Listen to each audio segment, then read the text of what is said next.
It is 9:03 on the morning of the 10th of June, 1907. Gloved hands elegantly raise a white flag high into the air, and the crowd below hushes. Or hushes as much as a crowd of that size ever could. Within the parade ground of the French legation in Peking, the panting of several stray dogs and the yips of a pet can still be heard, along with a chuckling coloratura of caged larks held by a few Chinese dignitaries. Horses' harnesses, spurs, and dress swords clink. Ladies' skirts rustle.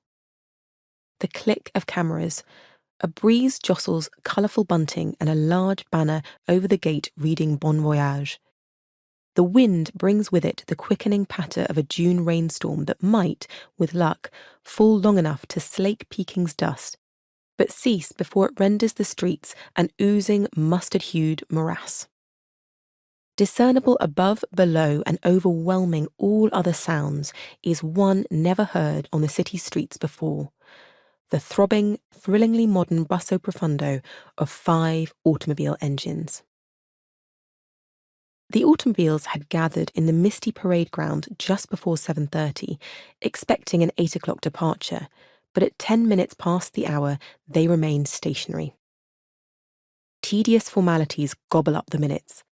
The crowd, buzzing like an overheated hive, is polyglot and overwhelmingly European. The band of the French colonial infantry hustle through their repertoire. Diplomats and businessmen from France, Holland, America, Russia, and Britain talk shop in a confusion of tongues.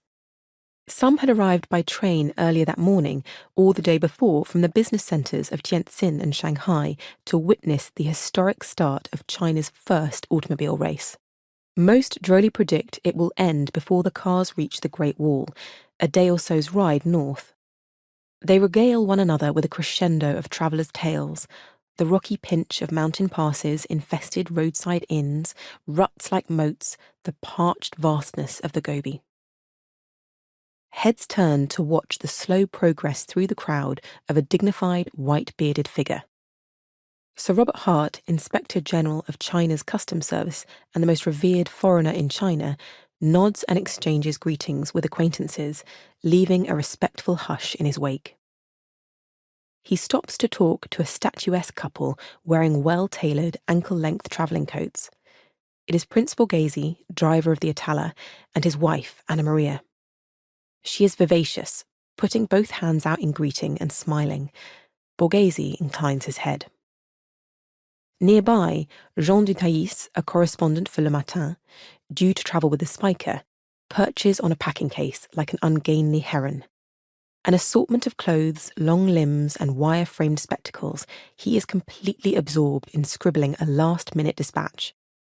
Luigi Barzini, his slight, beaky colleague from the Italian newspaper Le Corriere della Sera, and a passenger in the Atala, stands a few feet away, one ankle crossed over the other, surveying the scene around him.